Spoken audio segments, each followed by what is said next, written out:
네, 효성중학교 2학년 학생 여러분들 안녕하세요. 오늘은 순환 두 번째 시간입니다. 네, 오늘 수업을 들어가기에 앞서서 먼저 지난 시간에 배운 것들을 복습하고 오늘 수업을 해보도록 하겠습니다. 오늘은 우리 폐순환과 온몸 순환에 대해서 자세하게 배워볼 건데요. 먼저 그러기에 앞서서 1번부터 8번까지 선생님이 지금 숫자를 써놓은 걸 잘 보면은 1, 2, 3, 4, 5, 6, 7, 8 순서대로 눈으로 따라와 보시면은 이 순서대로 혈액이 계속해서 순환하고 있는 것을 알 수 있는데요. 1번부터 8번까지 일단 명칭을 여러분들이 아셔야 됩니다. 자, 1번부터 한번 복습을 해볼까요? 자, 1번과 2번을 나누는 기준은 위에 있으면 선생님이 그렇죠. 심방이라고 했고, 아래에 있으면 그죠. 실이라고 했죠. 심방과 심실 중에 누가 더 두껍다고 했죠? 그렇죠. 심실이 더 두껍다고 했죠. 그 이유는 심실은 우리 심장에서 피를 내보내야 되기 때문에 많은 양의 근육이 필요해서 심방보다 크기가 더 크다고 했습니다. 자, 우리 1번, 2번의 경우는요. 좌심방이었을까요? 아니면 우심방이었을까요? 그렇죠. 얘는 바로 여러분들 보기에 왼쪽에 있지만 여러분과 마주보고 있는 사람의 심장이라고 생각하면 오른쪽이기 때문에 우심실이 되었습니다. 자, 그러면은 우심방에서 이렇게 우심실로 내려온 피가 3번의 혈관을 통해서 폐로 전달이 됐는데요. 자, 3번은 우선 심장에서 나가니까 그렇죠. 동맥이었고 폐로 가니까 폐동맥이었습니다. 자, 그럼 자연스럽게 4번은 그렇죠. 4번은 폐정맥이 되겠죠. 심장으로 들어오니까요. 자, 5번은 무엇일까요? 그렇죠. 5번은 좌측에 있고 위에 있으니까 좌심방. 6번은 그렇죠. 6번은 좌심실이 되겠습니다. 자, 여러분 7번은 무슨 동맥이었나요? 온몸으로 가는 것은 대동맥이 되었고요. 대동맥에서 온몸의 모세혈관을 지나서 8번 대정맥을 통해서 다시 우리 심장으로 혈액이 돌아왔습니다. 따라서 혈액은 우심방에서 이렇게 우심실로 내려왔다가 폐동맥을 통해서 폐모세혈관으로 흩어졌다가 다시 폐정맥으로 모여서 5번 좌심방으로 심장으로 들어옵니다. 그러다가 좌심방에서 좌심실로 이렇게 내려오고 좌심실에서 다시 혈관을 따라서 나가는데 대동맥을 통해서 나갔다가 온몸에 있는 모세혈관으로 쭉 흩어졌다가 대정맥을 통해서 다시 심장으로 이렇게 돌아와서 처음 시작했던 우심방으로 돌아와서 계속해서 이렇게 혈액이 순환을 하고 있습니다. 우리 지난 시간까지 1번부터 8번까지의 명칭을 배워봤는데요. 오늘은 우리 폐순환과 온몸 순환에 대해서 더 자세히 배워보겠습니다. 네, 이제 폐순환과 온몸 순환을 나눠가지고 한번 설명을 해보면요. 선생님이 폐순환과 온몸 순환을 이렇게 경로를 써놨어요. 여러분들이 이거를 분석해가지고 뭐 특별히 암기하실 필요 없이 여러분들 1번부터 8번까지 구조적 명칭을 아시면은 자연스러운 거니까 여러분들 이것들은 잘 따라올 수 있을 겁니다. 자, 우리 폐순환은 1번에서부터 시작이 된다고 하면은 우리 1번 우심방이었죠. 우심방에서 시작해가지고 이렇게 피가 1번에서 2번 우심실로 내려왔죠. 그래서 3번 폐동맥을 거쳐서 폐모세혈관을 지났다가 다시 폐정맥을 통해서 여기 5번인 좌심방으로 들어오기까지를 폐로 한 바퀴 이렇게 피를 보내준다고 해서 얘를 폐순환이라고 불러줍니다. 그래서 1번부터 5번까지 이렇게 피가 한 바퀴 도는 경로를 여러분들 눈으로 한번 따라와 보시고요. 온몸 순환은 자, 폐를 한 바퀴 돌고 온 또 피가 다시 이번에 5번부터 시작한다고 보면은 5번은 좌심방이었죠. 좌심방에서 좌심실로 피가 내려왔다가 6번으로 대동맥을 통해서 온몸의 모세혈관으로 흩어졌다가 대정맥을 통해서 다시 다시 우심방으로 들어오는 이 경로가 바로 온몸 순환의 경로가 되겠습니다. 그래서 이렇게 폐순환과 온몸 순환의 경로를 나눠 봤고요. 자, 그러면은 폐순환에서는 어떤 일이 일어났는지, 온몸 순환에서는 어떤 일이 일어났는지를 한번 분석해서 보겠습니다. 자, 먼저 폐 부분을 볼게요. 자, 여기 폐동맥에서 폐모세혈관으로 갔다가 이렇게 폐정맥으로 가는 이 루트에서 보면요. 자, 우리 지난 시간에 모세혈관이라는 것은 이렇게 세포가 한 겹으로 되어 있어서 굉장히 얇다고 했어요. 그리고 선생님이 그러는 거 적혈구거든요. 적혈구 한 개가 겨우 지나갈 정도로 굉장히 얇기 때문에 또 세포 한 겹으로 이루어져 있기 때문에 외부 물질과 우리 물질을 주고받을 수 있다고 했어요. 세포벽을 금방 뚫고 물질을 주고받을 수 있다고 했는데요. 자, 우리 폐포, 폐는 이제 우리 숨 쉬는 호흡 기관이잖아요. 아직 뭐 호흡에 대해서 자세히 배우진 않았지만 여러분들 호흡을 하면 어떤 기체를 흡수를 하죠? 그렇죠. 바로 산소 기체를 흡수합니다. 그래서 우리 흡수한 우리 산소 기체를 우리 피에다가 이렇게 공급을 해줍니다. 따라서 우리 폐에서는 무슨 일이 일어나냐? 자, 공급해주는 것, 인이라고 할게요. 우리 몸에. 자, 공급해주는 것은 바로 산소 기체를 이렇게 공급을 해줘요. 조금 이따 배우겠지만 적혈구가 산소를 운반하기 때문에 이렇게 적혈구에 산소를 줍니다. 자, 그리고 후 하고 내뱉는 우리 날숨에는 우리 몸에서 필요 없는 이산화탄소 기체를 이렇게 버려줘야 되기 때문에 이렇게 아웃! 네, 이산화탄소 기체를 폐포로 내보내줍니다. 우리 몸에서. 자, 이런 과정을 거치는 게 바로 폐순환 과정에서 일어나는 일이에요. 자, 그래서 우리 피가요, 폐를 거치고 오면 어떤 기체는 줄어들고 어떤 기체 양은 많아지냐면요. 자, 우리가 흡수한 기체가 산소잖아요. 따라서 우리 폐를 거쳐서 이렇게 피가 오게 되면은 산소의 양은 많아집니다. 산소가 많은 피는 깨끗한 피예요. 그래서 폐를 거쳐서 오면은 우리 피가 굉장히 깨끗해지고요. 반대로 우리 몸에 쓰레기였던 이산화탄소의 양은 줄어들게 됩니다. 왜냐하면 폐포를 통해서 바깥으로 버렸기 때문이죠. 아웃했기 때문이에요.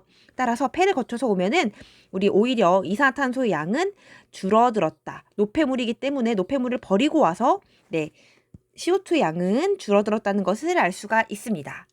네. 그러면 우리가 이렇게 흡수한 산소를 어디에다가 공급을 해주는지를 볼까요? 자, 폐에서 깨끗한 산소들을 싣고 적혈구들이 움직입니다. 4번, 5번, 6번, 7번을 거쳐서 결국 산소들이 필요한 곳은요, 우리 온몸에 있는 조직세포. 조직세포라는 것은 온몸을 구성하고 있는 세포들을 우리가 조직세포라고 불러줍니다. 우리 조직세포는요, 에너지가 필요해요. 에너지가 필요하다는 것은 호흡을 해야 되는데요. 네, 이 호흡을 하기 위해서는요, 산소 기체를 공급받아야 됩니다. 따라서 우리 이렇게 네, 적혈구가 가지고 온 산소를 조직세포에 공급을 해줍니다. 그러겠죠? 자, 그리고 이 조직세포에서 네, 산소만 공급받는 것이 아니라 또 여기서 뭘 공급받냐면요, 영양소도 공급을 받아요. 네, 혈액은 산소도 공급을 해주지만 영양소도 운반해서 공급을 해주기 때문에 자, 우리 온몸 순환이 일어나는 동안에는요, 산소와 영양소를 우리 몸의 조직세포에 공급을 해준다라고 여러분들이 알아두시면 되겠습니다. 자, 공급받는 게 있으면 내보내는 것도 있어야겠죠.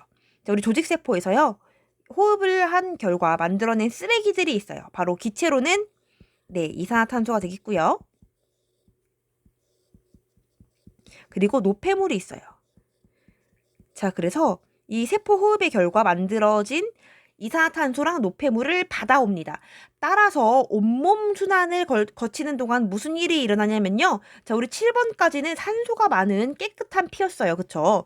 그런데 이렇게 조직세포를 지나오면서 피에 있던 산소를, 혈액에 있던 산소를 조직세포에 죄다 공급을 해주고 조직세포에서 발생한 쓰레기인 이산화탄소랑 노폐물을 받아옴으로써 이렇게 조직세포를 지나오는 동안에는 네, 우리 몸의 피가 더러워집니다. 그 말은 즉 산소의 양이 줄어들고 이산화탄소의 양이 많아졌다는 의미입니다. 네, 선생님이 조금 깔끔하게 정리를 해봤는데요. 여러분들 학습지에 곧 이거를 필기를 할 겁니다. 여러분도 똑같이 이렇게 그려가지고 이 순환의 그 과정을 여러분들이 이해하시면 되고요. 자, 우리 선생님이 방금 폐포 그리고 조직세포에서 어떤 것들을 공급받고 어떤 것들을 배출하는지 나눠봤는데요. 자, 그래서 우리 지금 이 온몸을 돌고 있는 이 피를, 혈액을요, 깨끗한 피와 더러운 피로 한번 나눠보겠습니다. 자, 어떻게 나누면 되냐면요. 자, 우리 폐포를 거쳐서 온 피는 깨끗해진다고 했으니까 자, 얘를 기준으로 쪼개줍니다. 그래서 얘를 네, 오른쪽에 있는지 왼쪽에 있는지에 따라서 여러분들이 깨끗한 피와 더러운 피로 나눌 수 있어요. 자, 오른쪽에 있는 애들은 왼쪽에 있는 애들은. 자, 오른쪽에 있는 피들은요. 잘 생각해 보세요, 여러분들. 폐포를 거쳐서 산소를 공급받아서 비교적 여기서부터 쭉 따라오면은 자, 여기까지 대동맥에서 딱 조직세포에서 산소를 공급하기까지 지금 절반을 기준으로 오른쪽을 돌고 있는 이 피들은요. 혈액은 상대적으로 지금 산소의 함량이 굉장히 높은 피입니다. 따라서 얘는 깨끗한 피가 되겠고요. 깨끗한 피의 기준은 산소의 양이 많다는 거예요. 산소 양이 많다.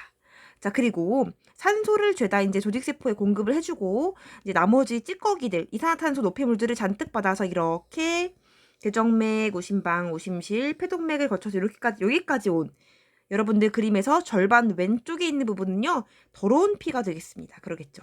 그래서 여기는 상대적으로 더러운 피가 돼요. 더러운 피의 기준은 뭐냐? 산소의 양이 비교적 적다는 거예요. 자, 여러분들 그러고 보면은 여러분들이 흔히 하는 착각이 뭐냐면은 동맥을 지나는 피들은 깨끗하고 정맥을 지나는 피는 더러워 라고 여러분들이 흔히 많이 갖는 착각이 있는데요. 그렇지 않죠. 자, 우리 대동맥에는 깨끗한 피가 흐르는 건 맞지만 우리 대동맥에 깨끗한 피가 흐르는 게 맞죠? 그런데 봅시다. 폐동맥을 볼까요? 폐동맥을 보면은 지금 폐로 가기 직전이라서 가장 지저분한 피가 흐르고 있는 게 폐동맥이겠죠. 따라서 모든 동맥이 다 깨끗한 피를, 산소가 많은 피가 흐르고 있는 것은 아니고요. 대동맥과 폐정맥은 산소 양이 많은 깨끗한 피가 흐르기 때문에 단순히 여러분들이 동맥을 지나는 피는 깨끗하고 정맥을 지나는 피는 더러워라고 구분하시면 안 됩니다. 무슨 말인지 알겠죠? 따라서 여러분들 이 순환 과정을 그려 놓으시고요. 얘를 기준으로 왼쪽과 오른쪽을 나눠서 왼쪽은 더러운 피, 산소양이 적은 애들, 오른쪽은 깨끗한 피, 산소양이 많은 부분이라고 여러분들이 이해하시면은 이제 모든 순환의 과정을 여러분들이 다 이해를 하신 겁니다. 얘를 여러분들 어디다가 필기를 하는지 선생님이 알려줄게요. 여러분 학습지 6쪽을 펴시면요. 여기 이만큼 중간에 비어있는 부분이 있죠. 여기 부분, 그쵸? 요 부분에 여러분들이 필기를 하시면 됩니다. 이 내용을 여러분들이 쭉 필기를 하면 돼요. 잠시 일시정지를 누르시고요. 이 내용들을 학습지에 필기해 주세요.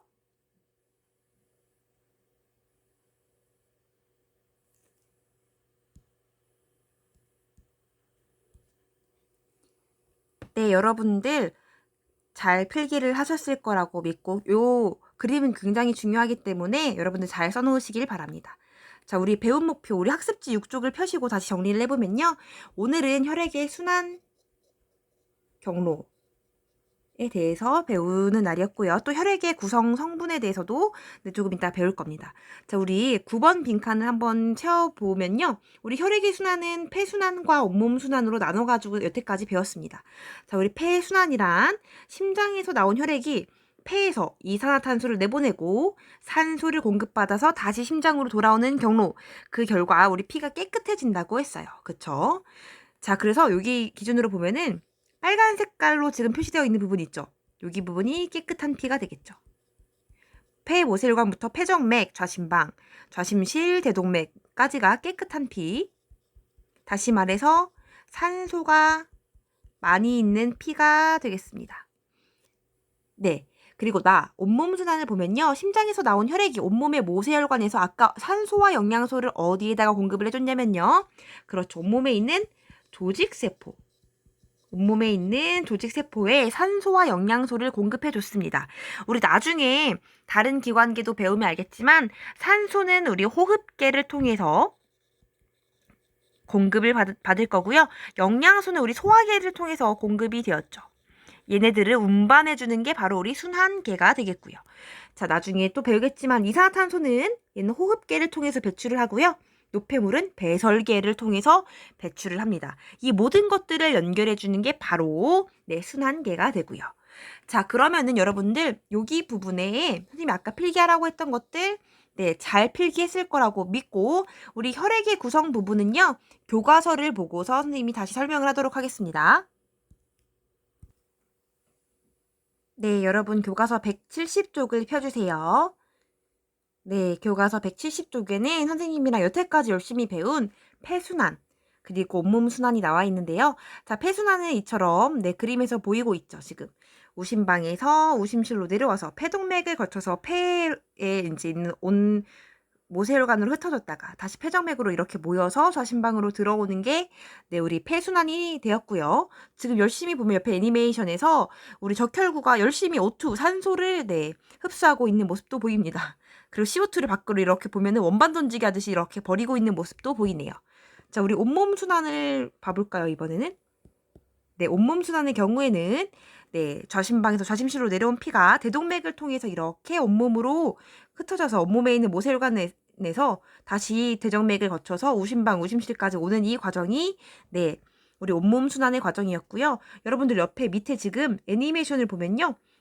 산소를 지금 조직세포에 공급하고 있죠. 산소와 영양소를 조직세포에 공급하고 있는 모습이 보입니다. 그쵸? 여기 보이죠? 여기? 산소랑 영양소를 여기 조직세포한테 공급해주고 있고요. 지금 CO2 그리고 노폐물을 이렇게 받아오고 있는 모습도 보이네요. 그래서 우리 혈관에서 조직세포에 몸의 세포에 필요한 물질인 산소 그리고 영양소를 공급해주고 우리 세포에서 더 이상 필요 없는 쓰레기인 노폐물 그리고 이산화탄소를 받아서 다시 이렇게 배출하도록 받아오는 과정까지가 온몸 순환이 되겠습니다. 자, 우리 넘어가서 혈액에 대해서 한번 배워보도록 하겠습니다. 자, 여러분들 혹시 이런 그림 본 적 있는지 모르겠어요. 피를 뽑아서 이렇게 피를 분리한 겁니다. 어떻게 피를 분리하냐면요. 피를 이렇게 쭉 뽑아서 가만히 냅두면 이렇게 안 되죠. 잘 원심 분리기라는 곳에 넣고서 열심히 이렇게 돌립니다. 그러면은 무거운 혈구는 이렇게 아래쪽으로 가라앉게 되고 액체 성분인 조금 비교적 가벼운 혈장은 이렇게 위로 올라오게 돼서요. 혈구와 혈장으로 분리되는 것이 바로 이렇게 혈액의 구성 성분이 되겠습니다. 따라서 여러분의 피를 뽑아서 원심 분리기에 이렇게 분리하면은 혈장과 혈구로 분리가 되는데 혈장은 보면 노란 색깔이 보이죠. 노란 색깔의 액체 성분이고요. 거의 주로 물로 이루어져 있습니다. 자, 그리고 혈구는요. 우리 고체 성분이고요. 혈구는 이제 적혈구, 백혈구, 혈소판 등이 있는데 얘는 조금 이따가 자세히 한번 배워보도록 할 겁니다. 그래서 일단 여러분들 우리 몸에 있는 피는요. 혈액은 액체 성분인 혈장 보이면 노란 색깔이죠. 혈장과 혈구 중에요. 혈장 부분이 조금 더 많습니다. 약 55%가 되고요. 그리고 세포 성분인 혈구로 이루어져 있다라는 걸 아시면 되고요. 혈장의 대부분은 물로 이루어져 있고 이 혈장의 역할은 무엇이냐면요. 액체 상태이기 때문에 굉장히 여러 영양소가 잘 녹습니다. 그래서 이 혈장에는 영양소들이 녹아서 혈장에는요. 영양소들이 이렇게 녹아 있어요. 그래서 우리 온몸에 영양소를 공급할 때 혈장에 녹여서 이렇게 조직세포로 운반하는 역할을 하는 게 혈장이 되겠습니다. 그리고 또 조직세포에서 나온 이산화탄소랑 노폐물도 여기다가 녹여서 운반을 해요. 영양소, 노폐물, 이산화탄소가 녹아져서 운반되고 있는 게 바로 혈장 부분이 되겠습니다.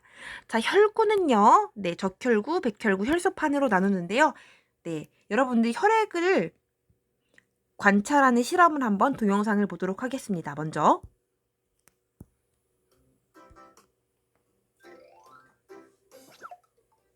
현미경으로 혈액을 구성하는 혈구의 모습을 알아보겠습니다.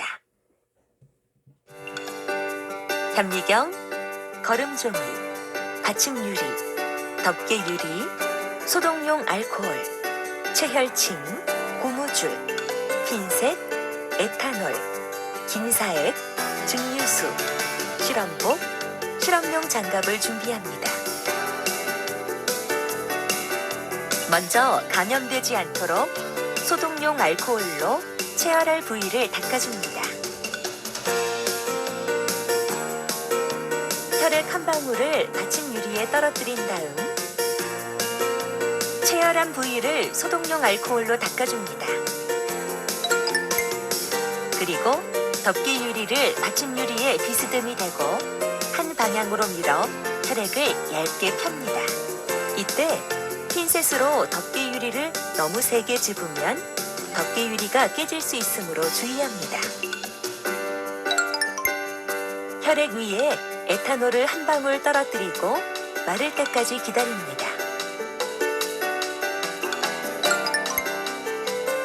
혈액 위에 김사액을 한 방울 떨어뜨려 5분 동안 염색합니다. 김사액은 세포의 핵을 보라색으로 염색하는 시약입니다. 염색한 받침 유리를 흐르는 물에 씻어 김사액을 제거하고 물기를 말립니다. 덮개 유리를 덮고 거름종이로 남은 물기를 닦아낸 다음 현미경으로 관찰합니다.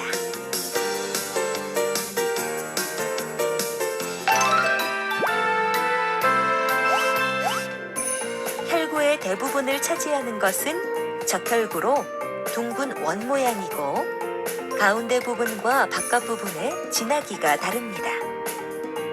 김사액으로 염색된 혈구는 백혈구로 적혈구보다 크기가 큽니다.